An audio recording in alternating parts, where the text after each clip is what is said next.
Now, in fact, if he says it another way, he goes, I'm better than all of you at sprinting. Yani, would you consider this to be arrogance? No, it's not arrogant. Why is it not arrogant? Because he's speaking the truth. Usain Bolt is the best at sprinting in the world. So if he just states that fact, that's not batr al-haq wa ghamt an-nas. Batr al-haq means sidestepping the truth. Wa ghamt an-nas means to oppress the people. So if it doesn't have, for example, someone can speak in a manner which, like, that would be izzah now.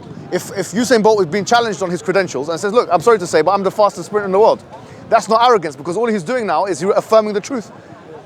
If a mother is being attacked in the house by her, not attacked physically, but let's say attacked by her child, and her child is saying this and that and that, say, listen, Allah has given me a right, وَلَا تَقُلْ لَهُمَا أُفٍّ وَلَا تَنْهَرْهُمَا, and this and that, and you should obey me and this and that. And the child, the daughter comes and says, oh, the son, you're being very arrogant. No, she's not. She's instating her truth, which is the truth, which is batr al-haq. She's not doing batr al-haq wa ghamt an-nas. She's speaking in a manner. Had she not had the right, it would be. So it's the same speech, maybe even the same temperament and the same attitude, but it's a different. The context will decide. So someone can speak in a manner which can seem completely arrogant, but because they have a right, it's absolutely not arrogance. It's izzah now. And we do have to do that sometimes. You'll find that in your life, you have to reinstate your credentials, your qualifications, your this, your that. Someone says you're not qualified, you're a doctor. You're going to sit down and say, I'm not qualified. Yeah, maybe you're right, I want to be humble. No, you're being a fool and you're being weakened by that discourse. You shouldn't say where you are. And the evidence for that is that Yusuf alayhi salam in the Quran, he says to the Aziz, let me have precedence over the khaza'in of the ard. Inni qawiyyun amin. So he gave us no, it's not inni qawiyyun amin. Inni hafiz, is it, are you sure, yeah? Inni hafizun alim. Inni hafizun alim. I am hafiz, I can protect over it, and I have knowledge over the topic. You can't say, oh no, Yusuf alayhi salam, he's talking about himself, therefore he's arrogant. He is telling you what he has. He has ability. Yeah, it's very normal. Yeah, so the whole thing of what determines what arrogance is context. If on the other hand, when tawada'a lillah rafa'ahu Allah, the Prophet said, whoever humbles himself to God, that Allah will raise him. So then, for example, a lot of the problem today we have with this idea of arrogance is that people confuse confidence with arrogance. And I'm not saying that as an overconfident person, because obviously, I had this conversation many times. I'm not saying I'm not arrogant, by the way. I'm not even saying that. I wish that I'm not. I hope that I'm not, because the hadith says, لا يدخل الجنة من كان في قلبه مثقال ذرة من الكبر. Somebody who has one atom's weight of kibr in his heart will not enter heaven. So this is a serious matter, yeah? So we have to describe what, first of all, we said, ta'rif of a kibr. What is kibr? Kibr is batr al-haq wa ghamt an-nas, according to the Prophet ﷺ, which is sidestepping the truth and oppressing the people, or belittling the people, or whatever, yeah? However, if the person's belittling you now Shafi'i says, at-takabbur ma'al mutakabbir marratayn. This is a very interesting situation. He said, be arrogant with the arrogant one twice. So if someone comes to you and starts being rude to you, and even if they are Muslim, if they're showing that arrogance, that flagrant arrogance, and you start, okay, yeah, he will not respect that, by the way. With those individuals who have a temperamental proclivity to that kind of behavior where they're going to oppress you, then the Prophet told us, unsur akhaka zaliman aw mazluma. How do you how aid your brother, whether he's the oppressor or the oppressed? How do you aid your brother who's the oppressed or the oppressor? You stop him from his oppression. How are you going to stop an arrogant person who actually does take the rights from people from being arrogant, unless you're willing to stand up to them, unless you're willing to put them on the back foot, unless you're willing to humiliate them? So there are some people within the Muslim world that need to be humiliated, but the ma'yar for that, the standard for that, is if they are taking the rights of people or not. It's not whether they speak in a loud way, because I believe you me, there are many people that uqsimu billah, if they saw Umar ibn Khattab and his temperament, they would confuse his extroversion, well, that's what it is, his loudness, his extroversion, his assertion, with arrogance. Many people of the Ummah, if they were to see Umar ibn Khattab in action, telling people off and hitting them with a stick and shouting at the people, they would say, you're arrogant. That's not arrogant though, because he's upholding the truth. As we said, if the person is upholding the truth and he's doing it with justice, then how could it be arrogance? It's arrogant if he's doing something which is not the truth. And that's why you'll find that Umar Khattab was more harsh with himself than he was with the people. On his deathbed, He was calculating the debts he had to pay everyone else. He was bleeding. He came back, the guy stabbed him, and he went and he was saying, who do I owe money to? Can you imagine that, man? Imagine someone who's just been stabbed in the masjid, and instead of thinking about get me the doctor or whatever it is, he's saying, who do I owe money to? He is so stringent on himself, yet he was a loud and extroverted person. There are Sahaba that have, so what I'm saying is here, we have to be able to differentiate between temperamental, temperaments, temperamental extroversion or introversion, and arrogance. Unfortunately nowadays people see confident people and they demote that, they say this is arrogant. It's only arrogant if what they're speaking is falsehood, or what they're calling to is injustice, or what they're creating is injustice. You see? So the Prophet Muhammad, there were times where he had to reprimand the people. There were times where he had to be more soft with the people. لِكُلِّ مَقَامٍ مَقَالٍ. For every station there is a saying, as the Arabs say. Like there's a situation for every situation. So to answer your question, what is the difference between izzah and arrogance? The answer is one thing: justice. If the thing has been done with justice, it cannot be arrogance. If it's been done according to Sharia, it's not arrogance, because it's not batal al-haq wa ghamt an-nas. If it's been done in opposition to Sharia, then now it's arrogance. From our perspective, that's where the difference is. If someone's affirming what they are, speaking about themselves, even that can be allowed in Sharia, so long as they do it within hudud, within the particular guidelines. Makes sense, sir? How are you doing, my friend? Okay, thank God. So, what's your name, first of all? Jesse Burke. Jesse Burke. Yeah. So you're Jewish? Yeah. And what kind of Jew are you? Orthodox Jew. Okay, Haredi, Hasidic, what? Yeah. Which one? Well, Hasidic is part of Haredi. I guess it's Okay, fantastic. Okay. What did you want to ask me today, brother? Yeah, okay.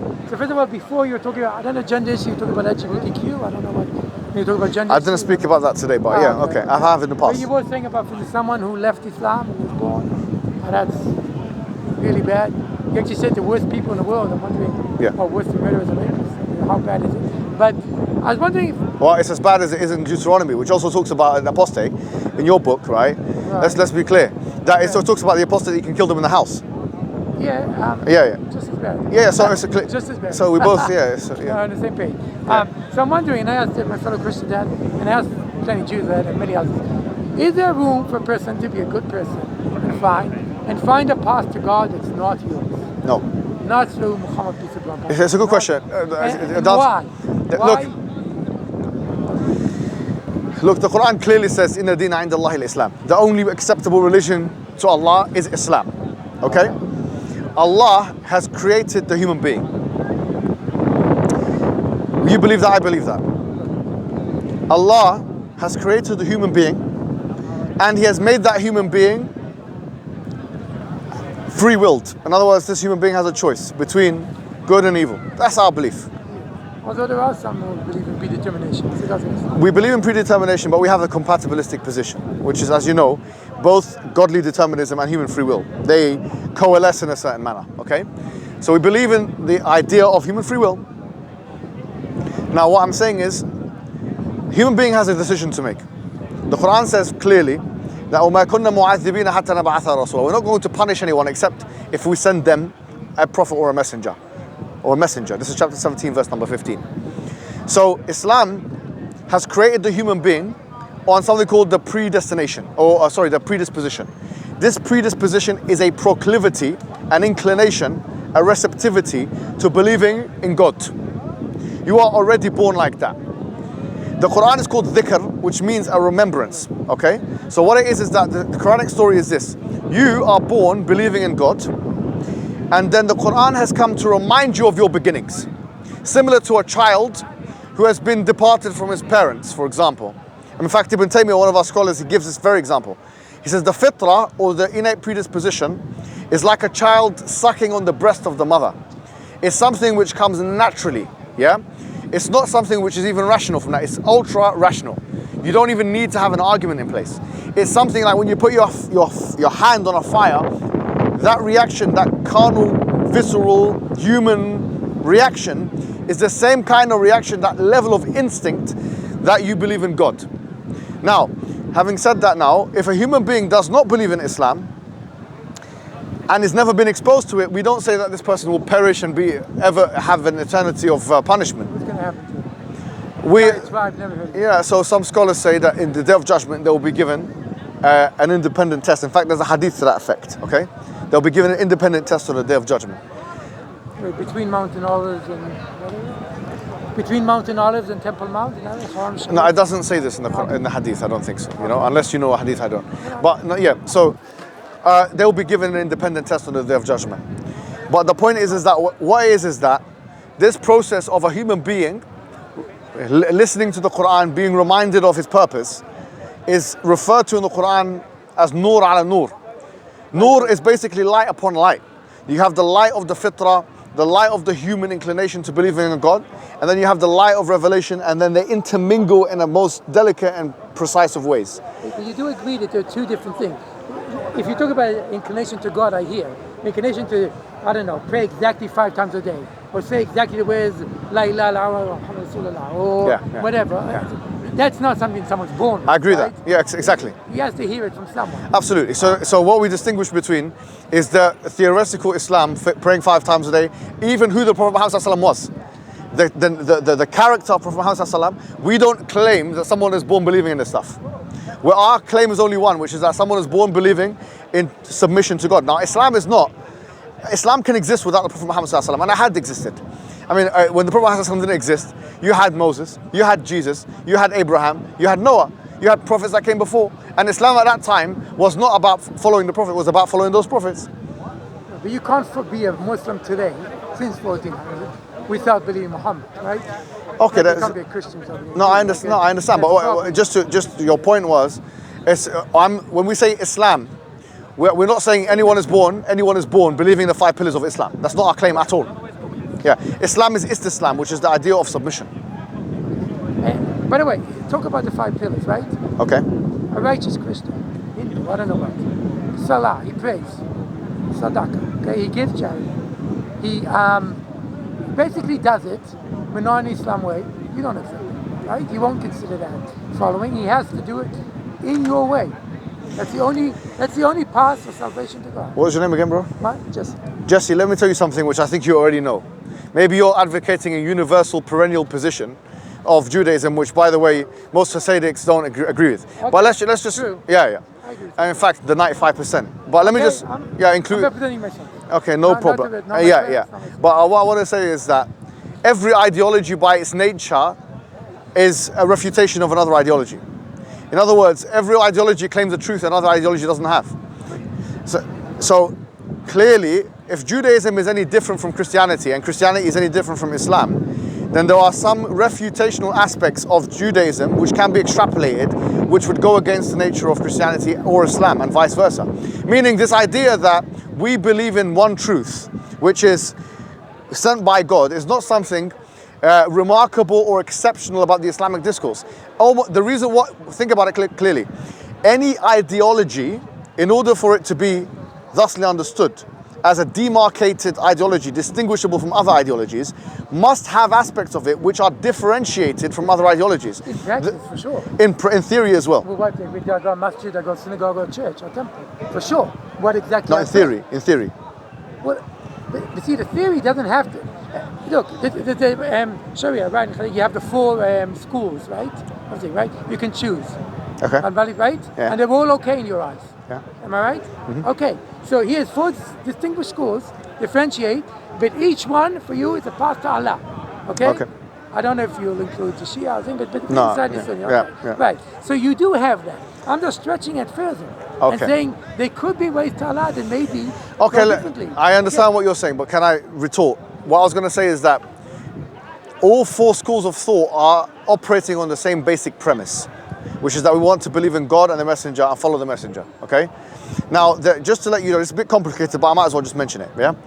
The Usulis, there are a group of scholars referred to as the Usulis who delve into something called the principle of extrapolation. There are 2 camps of Usulis. There are some of them called the Musawwibah and others called the Mukhatti'ah. So even in the situation where you have the 4 schools of thought, the Musawwibah say all 4 of them are truths in and of themselves. The Mukhatti'ah, the position I take, they actually say this. They say although all 4 schools of thought are legitimate from the perspective that they're trying to follow the Prophet, and they are putting forward a jurisprudential method which is systematic, actually there's only one truth and one falsehood. And they base that on the Prophet's hadith where it says, إِذَا اجْتَهَدَ الْمُجْتَهِدْ, if a mujtahid does ijtihad, which means to employ an extrapolation method of jurisprudence, فَأَصَابَ فَلَهُ أَجْران. If he is successful, he gets 2 rewards. وَإِنْ أَخْطَأ فَلَهُ أَجْر. And if he fails, then he's only got 1.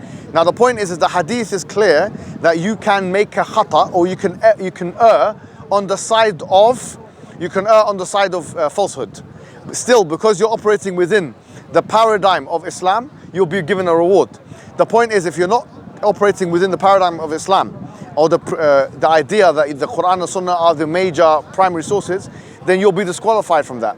So the extent to which taking different pathways to truth is something which is a legitimate discourse, is something very clearly and cleanly defined by Islamic scholars, to the extent to which even those things where there's a difference of opinion among the full schools of thought can be considered this is true and this is false.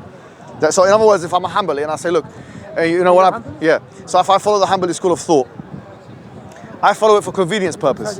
No, I'm not. From Egypt. But if I follow the Hanbali school of thought and I follow a particular ruling, now, I cannot say this is 100% true, in the same way that I can say that Quran and Sunnah is 100% true. I cannot say, so if someone says a Maliki or a Hanafi comes to me and says, actually I believe X, well you believe in Y, I will have to, as a person who's following that madhab, unless I have done my research myself, but if I'm under the authority of those particular schools of thought, I would have to concede that his other method, or his school of thought, is as legitimate or even more legitimate than mine in some cases. I have to be agnostic here. I cannot be a follower of the Hanbali madhab but say no, mine's true and your one is false. But you don't. So that's where the difference lies. Whereas as a Muslim, I will say my religion is true and your religion is false. But so with the madhabs, your example of the madhabs, I have to maintain a degree of agnosticism to the truthfulness or lack thereof of my particular position, unless I have done the extrapolation myself. Whereas with religion itself, I don't have any agnosticism. I'm very clear what's true and what's false. You don't have agnosticism. Why? Because the theological price to pay you don't want to pay. But isn't there a price to pay for not having agnosticism? I mean, I live in Palestine / Israel, okay? There's fights there all the time, non-stop. A lot Israeli fault. Not all, but... Israeli what? A lot is the fault of the Jews. They don't, there's occupation, that's a big problem. Okay. Bad. But when we come and think, that idea of not willing to be agnostic, I know exactly what God wants. This book represents God. It's equal to God. It even existed before God. And I know it's not unique to Islam. I was talking to Christian like that. It's not unique to Judaism. What? It's part of Judaism. It's the same. Part of Judaism as well. It's the same problem. So why is that a problem? Pardon? Why is it wrong? Because it brings wars in the world. Okay, so what? But so that's a fallacious argument. Is it? Yes, because... Does God want that? What if God is bigger than all the religion and all the books? He's much bigger than everything. Okay. He wants the 8 billion people to get along. What you just, I know it sounds universal kumbaya, but maybe God's bigger than that. He doesn't want that. Let me explain something. Okay. First of all, it's a logical fallacy. Unless you believe in the truthfulness of consequentialism and a very specific type of consequentialism, yes, to say that just because of the consequences of something is false. So if I say, look, it's for me, with the consequence of Galileo telling me that the Earth is it's the Earth that goes around the sun and not vice versa, was that he was put in prison. So it had negative consequences, but that doesn't. A scientist would maintain it doesn't stop it from being the case that the sun goes around the Earth. Oh, sorry, the Earth goes around the sun. The point is that to cite a consequence as a reason why something is false is a fallacious type of reasoning, unless one says that consequentialism is true, and then they'll have to prove that's the case. No. Number one. I tell you, I understand. I agree with what you're saying. My point is again, why we want to figure out what God wants, what Allah wants. Why would He want that? Why would He want us to be fighting all the time to dominate our religion about the whole? No, but you know what I mean? I'm saying the consequence means that maybe He's saying, well, maybe to be fixed in that kind of box. Right? He creates all these different religions. I assume you were born a Sunni Muslim? Yeah, were you born a we Sunni believe Muslim? all of them. A Sunni Muslim, yeah. I was in a Sunni household, yeah. Yeah, okay. So The reason I practice Orthodox Judaism, a big part, if I really ask myself, is because I was born in Orthodox. Fine. Okay, so God puts us in different places. Most of us follow where we are. Sometimes we have some kind of, and that's where we stay. So if he does that, maybe that's what he wants. Maybe he wants many paths to him. He gives us a hint by doing where we're born to instead of checking out the other 4,200 religions. So when the Nazis in Germany were born into a Nazi environment, were they then were they then justified for being Nazis because they weren't critical thinkers to the extent to which they say this is nonsense? No, okay, but that's the thing that's equivalent. Me acting immorally and killing innocent people. No, but we're equivalent. They had their own systems of morality, which we would say is defunct, but they had their own systems of morality. But this idea that we're living now in a world which is completely globalized, and where I can see the arguments in a place like this of the other person. Yeah, so if you were born, I would agree, or maybe you would agree, sorry, if you were born in a Nazi household and someone like me or someone like you now came and debunked Nazism,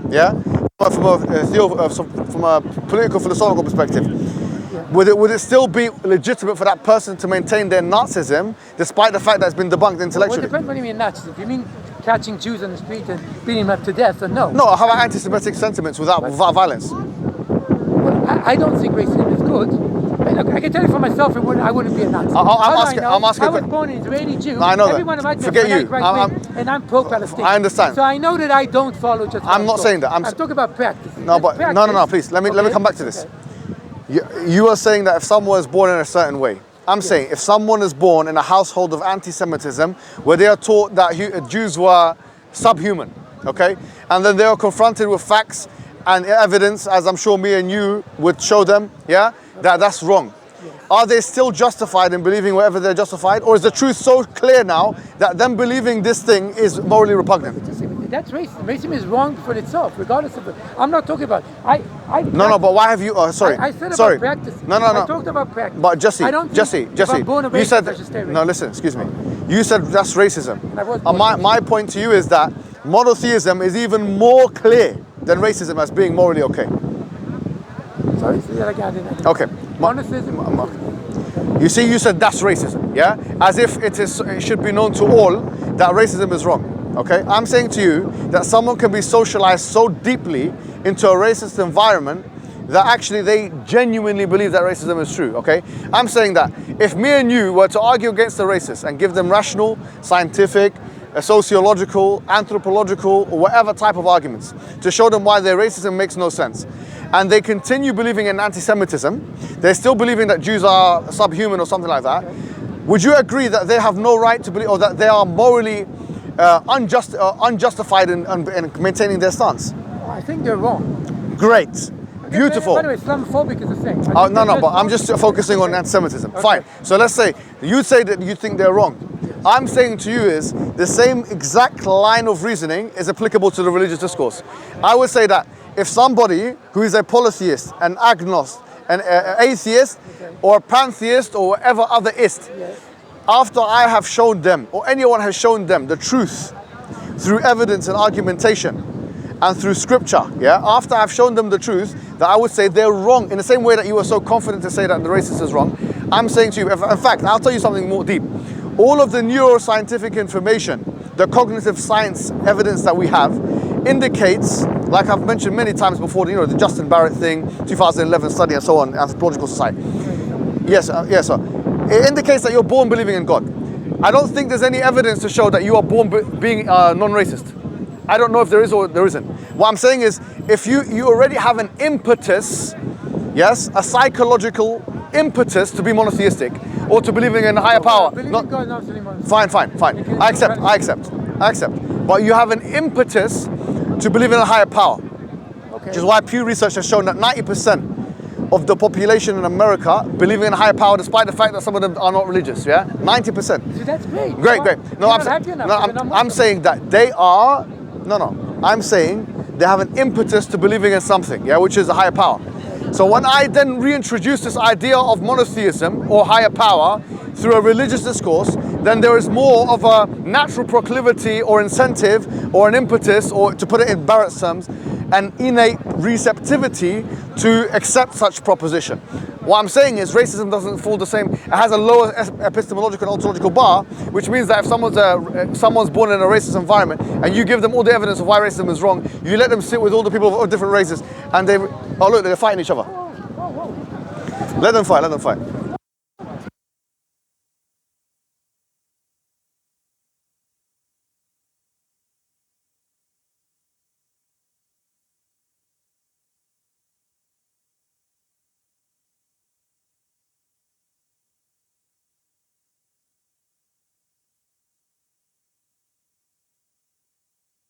Yeah, let's go. I apologize. That's fine. Like That's fine. Okay. No, it's fine. So, do you understand what I'm saying, brother? No, do you see what I'm saying, brother? So your perennial stance or your universalist stance, yeah, I think it's not consistent. It's inconsistent. No, I don't think it's inconsistent. Because first of all those people live in higher power. It's great. They have a higher power. They're trying to live moral life. I think that's great. For me, that's great. I don't want anything else. You do. You need them all to be Muslims to. I don't need them to be Muslims. Well, to get heaven, to I don't know. No, I don't need them to be anything. Well, but they should. No, look, what I'm saying to you is that if they are Muslims, that's for their own. The Quran says that someone who is a Muslim, you know, the Quran says, "In ahsantum fa ahsantum li anfusikum, wa in asatum falaha." You know, if you're good for yourself, and if you're bad, you're bad for yourself. Okay. It's not my. Yani, I don't care, to be honest with you, from that perspective. No, but Islam does spread their thing, a bit like Christianity. Yeah, it's proselytizing for sure. But I'm saying that I don't need them. I don't need anything. Like, you know, I'm okay. Yani, yeah. Yeah, I know, but they're imperfect. Their belief in higher power is insufficient. Prophet said that كل بني آدم خطأ. Every human being is imperfect. And yes, I agree with that too. No, but the point you are making. Does that include the prophet? No, but so khata is different. So the khata, a prophet can do khata, because the hadith said the khata كل بني آدم خطأ. Every human being does khata. Sin. Khata means mistakes. Okay, so a prophet can commit khata, can do a mistake. And clearly he did, because there were reprimands in the Quran. No, not satanic verse. Satanic verse, we don't believe in it. Yeah, it's inauthentic. It's not true. It's a fabrication of the hadith. Yeah. So, but what we're saying is, if everybody Adam and khata, all the human being makes mistakes. That even the prophets make mistakes, but not all prophets commit sin, like major sins and all sins, generally speaking. So that's the distinction that we would make. But going back to the point, look, your general argument falls flat on its face, because what you said is this: if you have somebody, who lived in an anti-Semitic or racist environment, he believes that Jews are bad. He believes that they are subhuman, whatever he believes, yeah. And then me and you, because we are good people, let's say, in one regard. We go to him and we say, listen. Aren't you a good person in all regards? We don't know. I mean, I'm not really actually. So I'll go to him and say to him, listen, this is false. You shouldn't believe in that, because human beings like everyone else. There's no genetic component. Right. Whatever argument we want to say, yeah. And he says, no, I don't agree, because of whatever citation he gives. Now, I will say, after we've shown him the evidence, this guy is out of order. Would you agree with that? If he wants to maintain that these Jewish people are like subhumans, they're like animals, he's wrong. It's out of order, wrong, yeah? He's wrong. Oh, fantastic. Beautiful, yeah?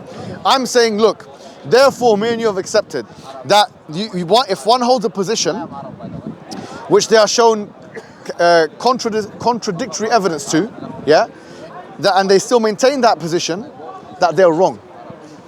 So, that's my position with religion. My position is that if someone takes the atheistic position, the pantheistic position, the polytheistic position, and then they're shown evidence against their tradition, and then they continue with that, say they're wrong, and so that's a moral value judgment. The religious evidence goes all ways. I mean, there's people around here proving the other way.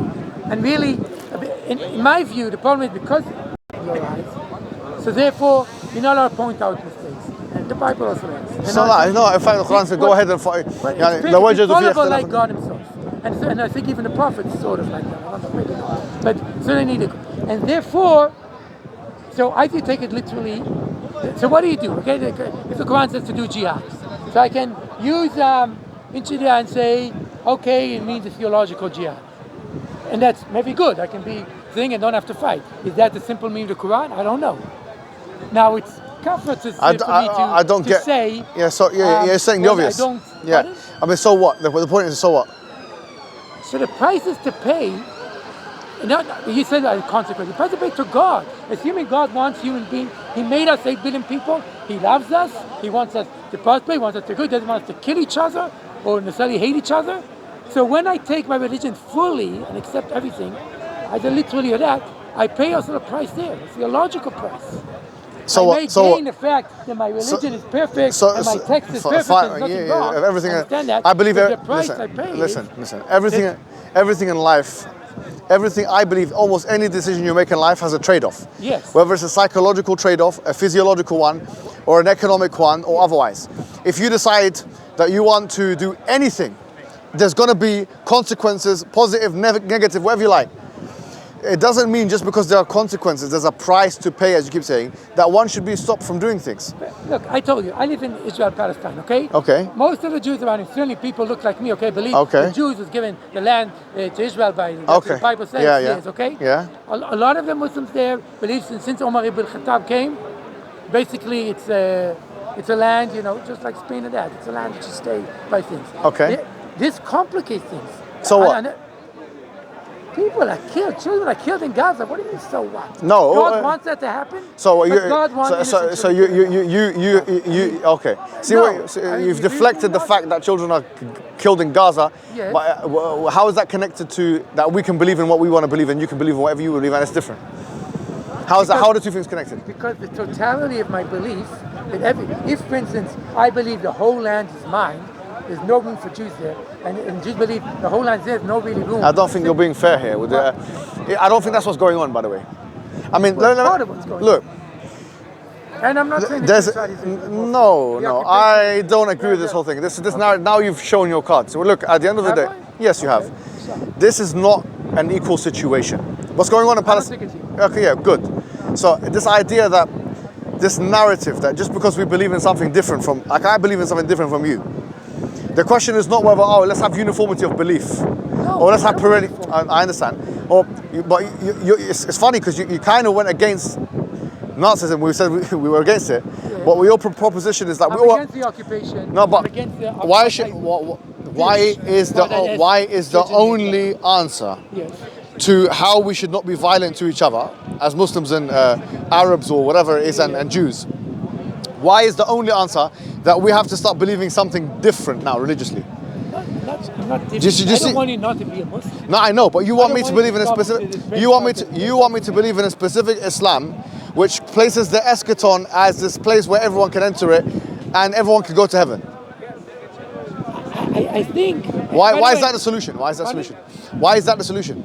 Because if I don't believe in total, where everyone who's not like me is not good in God's eyes, I can share. What about the concept which really needs to happen as either 2 states, where the Palestinians get their own state, or that they have fully participant citizens and they can vote, and then it will be a 1-state solution where it will be okay. Let me. That's what the solution let is. me tell you something. But when my ideology is no, the land should be only Jews. No, the land should only be for Palestinians. Then the total thing, and religion plays a part in it. Not all Palestinians are Muslim, but about 95% are Muslims. Religion plays a part. Let me tell you that. Okay, let me come back in. I'm not sure if you knew this or not, but let's say from 1948, from the establishment of the State of Israel up until like 1980, yeah, the biggest discourse that was from the Arab side was actually, first of all, the biggest organization was the PLO, the Palestinian Liberation Organization, yeah, and they were a nationalistic organization. They were not a religious one. Now you might not know this, but Israel actually funded Hamas. Now hold on, let me explain. Israel funded Hamas in the 1980s because they understood this idea of an enemy is my friend. They saw that the major threat was the PLO, and that Hamas was a splinter group that could be a disturber to the PLO. So even despite the fact that the religious discourse was not the prevailing discourse from the years 1948 to 1980, before the establishment of Hamas, Hamas wasn't even established.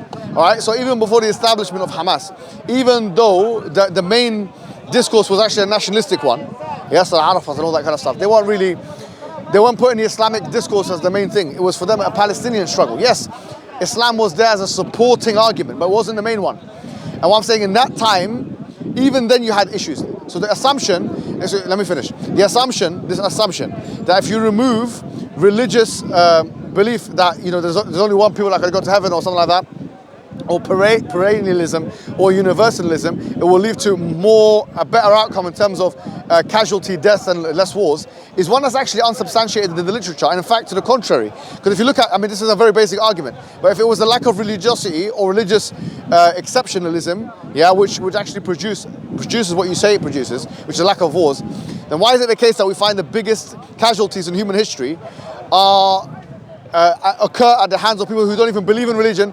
For example, World War I and World War II. For example, the Holocaust itself. It wasn't necessarily because you are religious Jews. It was an ethnic issue. It was a racist issue. They were racist people. So the point is that it was a nationalistic struggle, okay? And what I'm saying to you is this assumption that the in-group, out-group preferential understanding, that this will be eliminated somehow if we remove religious eschatological exceptionalism or soteriological exceptionalism. I don't think that's something which is justified. Not by itself, but it's two sides of the same coin. Obviously, nationalism, racism is much worse. Okay, so you're a step above that, right? You don't think white people are better than black people or brown people, think any of that, I assume, which is great. Certainly, if they're all Muslims, they're your brothers just the same, which is great. But if someone's not your brother, is not a Muslim, then what? Well, then what? Well, they're not as loved by God. I don't know. They're not. So what? What? First of all, you're entitled to it. No. What? How does that translate? No, I tell you what. If I say to you, as a Muslim, أَفَنَجْعَلُ الْمُسْلِمِينَ كَالْمُجْرِمِينَ مَا لَكُمْ كَيْفَ تَحْكُمُونَ? The Quran says that very clearly. You're right. She will make the Muslims like the criminals. How is it that you judge? Muslims we believe, someone who believes in God. أَفَمَنْ يَعْلَمُ أَنَّمَا أُنزِلَ إِلَيْكَ مِنْ رَبِّكَ الْحَقِّ كَمَنْ هُوَ أَعْمَى إِنَّمَا يَتَذَكَّرُ أُولُو الْأَلْبَابِ. The Quran does say this. In Surah Al-Ra'd, that should we, أَفَمَنْ يَعْلَمُ, does the one who knows, أَنَّمَا الْحَقُّ مِنْ رَبِّكَ, that the truth is revealed from Allah, كَمَنْ هُوَ أَعْمَى, is like the one who is blind. إِنَّمَا يَتَذَكَّرُ أُولُو الْأَلْبَابِ, that the ones who have true knowledge will understand this point. In other words, we do not. From an intrinsic perspective, we say that someone who believes in God is in a soteriological and eschatological advantage. But it doesn't mean to say as a result of it now, we're going to start imposing measures or starting wars. But some people do, right? No, some people do that with the people of their own faith. I want to ask the question, what evidence do you have that religious exceptionalism, or let's be very clear, religious soteriological or eschatological exceptionalism, or metaphysical exceptionalism, what evidence do you have that such exceptionalism creates more by way of violence and war? Okay, so if it was only than any other system? If it was only eschatological exceptionalism, I wouldn't have a problem, because at the end of days, let them come. They're always there to come. They never actually come. In the future, let's worry about them. Okay? But there are things happening in the world today. What evidence do you have? The worry was that, when Jesus comes, everyone non-Christian are killed, and Muhammad comes and things with Jesus there, and the Masih and the Mahdi and everything, then it's fine. End of the let them come, and then we'll worry about it. But the things that are happening today, now I agree with you, national exceptionalism is much worse. Racism and nationalism is much worse, and that plays a big part. And I'm not for, I don't know if it's Hamas is more extreme, but I don't know if it's for what happened in Egypt, where the West is supporting Sisi, the dictator, just to the Muslim Muslims. I don't agree with that. I think that's wrong. Okay, can I make this? Go ahead. Okay, but I'm just saying that also religious exceptionalism, I think, look, again, if I'm going back to where I live, some of the fighters, what's the problem there? Okay, from the Jewish side, well, whoever's not Jewish shouldn't be ruling this land, but this was given to us by God. And for the Muslim side, what do they get? Part of it, I'm not saying all, it's not equal, okay? And I think there are a lot of Muslims, but there are some Muslims, and there are, okay, also come out, Islamic Jihad, who believe Jews shouldn't be there. All this should be Islamic land. Shouldn't have any kind of food. Can I retort now? Yes. I understand what you're saying. I'm saying, look, if you were to present this as some kind of a sociological investigation, which is basically the idea that, you have this idea of metaphysical exceptionalism, religious exceptionalism, which is that you believe that someone is intrinsically advantaged for believing in X things and that he will be in heaven and the other person will be in hell, all that kind of stuff. Call it what you like. Soteriological exceptionalism, metaphysical exceptionalism, eschatological exceptionalism, or all of the above. Now, what is in a null hypothesis? In other words, if you want to make a comparison, there needs to be something to compare to. So in other words, if I'm saying to you now, if you remove religious exceptionalism, What do you put in its place? You put maybe universalism, which is maybe what or perennialism. The idea that there's all pathways to truth. Now, my question is, how can you prove, if that is your null hypothesis point of comparison, that perennialist people, for example, in any anthropological or sociological setting, will have a lesser proclivity to starting wars and causing violence than people who are non-so. Let me give you an example. We're living in the UK. Let me just make it close to home. Yeah, we're living in the UK. There's 1 million Muslims in London. Okay, which is there's like what 10 million people and maybe 9 million people according to the census. Okay, so the majority of people, overwhelming majority, are not Muslims in London. Yeah, I think you'd agree with this. Maybe 15% are Muslim and the rest are non-Muslims. So the vast majority. The UK, 50,000 people, according to national statistics, 50,000 people get stabbed a year. Now that's almost 4,000 people a month or something like that, right? Now I would like to posit to you and submit to you that the reason why people are stabbing each other in this very country is not due to religious difference or because of some kind of eschatological exceptionalism. I'm going to say to you that people stab each other because of gang warfare and because of what is referred to in psychology as in-group, out-group dynamics. Human beings, in and of their nature, will cause violence, yes, will cause violence from whatever reason, because these are the others and therefore they need to be attacked. So what I'm saying is, whatever you try and replace religious metaphysical exceptionalism with, you'll still be left with the human psychological proclivity, yeah, to cause violence as a result of difference. So what I'm saying is that your efforts here are in vain and they're fruitless, because actually what we should be focusing on is not whether or not in-group, out-group dynamic type thinking is going to happen with human beings. In fact, the tribal nature of human being is something that is almost uneradicatable from the human psyche. I believe so, based on the fact that there's strong psychological evidence that that's what we need as human beings in order to self-actualize or to be psychologically in a better state. That we can have identification markers that demarcate us from other human beings. What I'm saying, therefore, is that the answer is not to try and eradicate all those markers of difference. The answer is, how do we work mechanistically within our own areas of difference with other people, with different people? Me as a Muslim, you as a Jew.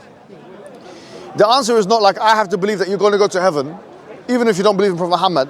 I don't have to believe in any of that. I can believe you're going to go to hellfire and stay there all your life. But still believe, it's not a contradictory belief for me to believe in that, and also to believe that I have to be good to you and kind to you. And that I give you exact rights that I would give any Muslim neighbor, any Muslim friend, or whatever it is. I can still operate in the same. I'm going to hell. That's interesting. Yes. I'm trying to eradicate. You can even Islamically, a Muslim man can marry a Jewish or a Christian wife. How can you answer me this one question? How can you have a Christian or Jewish wife? She converts. No. She stays Christian or she stays Jewish. She stays Christian. She is Christian. Well, you can't have a Christian husband. No, I know, because we don't believe in gender equality in the same way as feminist second wave would believe in it. And also because of assimilation. Yeah, there's other reasons. But the point is this. If I say this, if a Muslim man marries a Christian woman, Islam doesn't say he can't love her. Islam actually, in fact, Islam indicates that you can love them and there's no sin in that. How does Islam indicate that? When Abu Talib, who was the Prophet ﷺ's uncle, they loved each other. The Prophet ﷺ was very much grieved by his death. Allah revealed, إِنَّكَ لَا تَهْدِي مَنْ أَحْبَبْتَ وَلَكِنَّ اللَّهَ يَهْدِي مَن يَشَاءُ. That you will not guide who you love, but Allah guides whomever He will. So Allah affirmed that He loves, the Prophet Muhammad ﷺ loved this Abu Talib who ended up dying as a pagan. The point being is, and in fact there's narrations that he'll be in the hellfire. So you can love someone that you're going to think that's going to be in the hellfire. The Prophet ﷺ loved his uncle. A man can love his wife whether she's Jewish or Christian. And this is what the scholars refer to as al-hubb al-tabi'i, that natural love. Natural love is something like, imagine you have a mother that's a Christian or a Jew. Many reverts have this situation. It doesn't mean that you're going to hate them now. No. So I think we have to demarcate the eschatological dimension or the soteriological dimension with the worldly dimension. If we're able to do so, that's fine. Okay, but 2 points there. First of all, I'm trying to eradicate the in-group thinking, not difference. I want multiculturalism. I don't think we need to look or sound differently. But yes, the in-group thinking, which religion is only one of the proponents of, is what brings a lot of the strife. I don't have in-group thinking. I don't love people in my group more than others. I live in Israel. I don't like Israelis more like Palestinians. I beg to differ. I think you're deceiving yourself. Let me tell you why. Let me tell you why. Have you got children? Yes, I do. All right. Imagine now you walk in the street, yeah? I mean, you got a son, yeah? Yeah. How old is he? Older, like? He's 18. Okay, imagine now he's 12 or 10. You see two people drowning in the sea. Your son and another boy. That's exactly the same age. Okay? Are you with me now? Yeah. And you can only save one. Who are you going to save? Well, the first question: what God wants me to do? Now, what are you going to do? Just let's be honest. No, I will try to do what God wants me to do. Right? What are you going to do? Your two people are drowning. Your son and another 10-year-old who are the same age. Who are you going to go for? But let me give you the reason. My son, because I brought him into this world. Okay. That's not in group thinking. Okay. That's for individuals I brought into this world. The responsibility I have for that from God, for nature, is something else completely. Okay, let me retort. Okay. What you've done is you've given a reason, yes, which is why would you prefer your own, biological own, over somebody else, and then you've offered a justification. Hold on. You've offered a justification. Now the fact, no problem, but the fact that you've offered a justification doesn't nullify the fact that you have the preference. The justification does not stop the fact. Now what I'm saying is, therefore, every human being in their nature is going to think like this. Most human beings, I'm not saying every single, most human beings will do what you've done. If you saw your son who's 10-year-old and another 10-year-old drowning, you'll go for your son, even though, if you can only save one. I don't think that's wrong. You feel like there's an added responsibility that you have over your own son because he's in your family than the other one, because of whatever reason you brought him into the world, because your semen was the reason why he became into the world, which others would say is inconsequential, but what I'll say is this. Yeah, no problem. Okay. Yeah, no problem. But what I'm saying is, now, at what point does that reasoning start to become illegitimate? As Muslims, we say that in group thinking. After I stop children. Why? How? What? Because. Why? If your mum was drowning and a woman, if your mum was drowning, yes, and another woman let's say your mum is, let's just say 70 years old, another 70-year-old woman was drowning, you had to save one. Who would you save? I don't know. Again, I have to see what God wants. What would you do? Can I answer for a second? Yeah, of course. Okay. Obviously, I'm Ashkenazi Jew. A lot of my children, my dad's side, perished in the Holocaust. My mom's side, actually in Australia. Well, we have righteous among the nation. We have this big museum called Yad Vashem and thing. Mostly Polish Catholics, all kinds of non-Jews who were in terrible occupation themselves by the Germans, who went out of their way, sometimes risked their lives, to save Jews. If they had it in group thinking, no Jews would be saved by them. So when I think about it, permanent people, why do you fight so much for Palestinians? Why are you worried about your own? How come you're giving charity to Palestinian kids? What about your own? I say, if I think that in group thinking, that doesn't bring, it doesn't bring love in the world. If I'm just taking all the charity, all the zakah, all the thing, I'm doing just for my people. Yes, there's a big price to pay. It doesn't bring. What would I expect someone else also to do only for them? What would you admire more? Christian helping out as a Christian, or going out of his way to help a Muslim? Okay, listen. Wouldn't you appreciate it? Say, wow, that's an amazing guy. I understand, but you've kind of veered away from the topic at hand. Did I? Yeah, because what I'm saying is I'm trying to show you that which you are trying to argue against is that which you have a proclivity to. Still, what I'm saying to you, even ego. I have an ego. I'm trying to take hold on. Where's it coming from? No, but it's a moralization. You made a justification. When it came, yes, your child, yes, and your mother. My other, I was deliberating. But again, if I make a so you're thinking about. Let me ask you a question. But I just want to say, if I do something out of ego, that doesn't mean give me a second. Give me a second. Say you've got a neighbor, call him Bob, and you got another individual. Yes. Your Bob is 30 years old. 30? Yeah. Okay. Forget about race or religion. Bob is drowning, another person is drowning there. You can only save one. Who are you going to save? I don't know. Is Bob's my uncle? No, I'm kidding. Bob, wait, one I know and one I don't know? Is that one is your neighbor. My neighbor. Yeah. I think I'll try to take the other considerations. Who's more at risk? Who's not? No, but same. Everything is the same. I don't know if I need. Look, I also don't know. But he's calling your name as well. What? I'm sure. I did try to interfere there, by the way. Listen, I don't know them. Look, but you're asking me what I'm doing. I'm asking like this. I ask what. I stopped thinking. What does God want me to do? That's why I keep thinking. Well, what does God say in the Old Testament about the neighbor? Love thy neighbor. Okay, great. So But the way I understand that is love everyone. That you my neighbor as well. no, I understand. But let's say your actual neighbor, your next door neighbor. I don't know if it's literally. Okay, great. In the Hebrew, there's no neighbor. Right? Okay, fine. Hebrew, it's racha, which is friend, which is who knows, Okay, maybe in group. Do you understand what I'm saying? What I'm trying to do with you here? I'm trying to say this fake. No, but what fake? You say you have an ego, and sometimes you prefer your own. Maybe, but I'm not trying to make God. God has 8 billion people. Jesse, bro. He doesn't prefer. Jesse, when you are moralizing, yes, you are saying I brought my son into the world. That's why I would save him over the other one. Right. Okay, you offered a justification for a type of in-group thinking. I gave a reason. No, I gave a reason why God wants me to do it. God doesn't prefer my son to someone else. He doesn't prefer Bob to someone else. That's for sure. Okay? Okay. God doesn't like me more than he like you. No, but then, we're not talking about that. No, so We're talking about practical implications. What you were talking about. What would you do during my time of stress? Would you have God, or would you just do what you want to think? Maybe. I'm not perfect. I'm not saying I never, but I can say that I certainly try to be outside in-group thinking. I don't think it's healthy. I don't think that's what makes me a good person, if I take care of my own. I think it's a business when I take care of someone else. Now, not only, and it doesn't mean I can neglect. Charity does begin at home. I can't neglect my own children, which I brought up. Okay. You can't, can you? No, that I can't. Okay, can I ask you? But if I wait... Do you know, if you take this idea to its logical extreme, there's a guy called Peter Singer, yeah? Have you heard of him? He's a utilitarian. He's making utilitarian arguments. And one of the things he said was that if you eat food, like an extravagant meal, you're killing kids in Africa or something like that, right?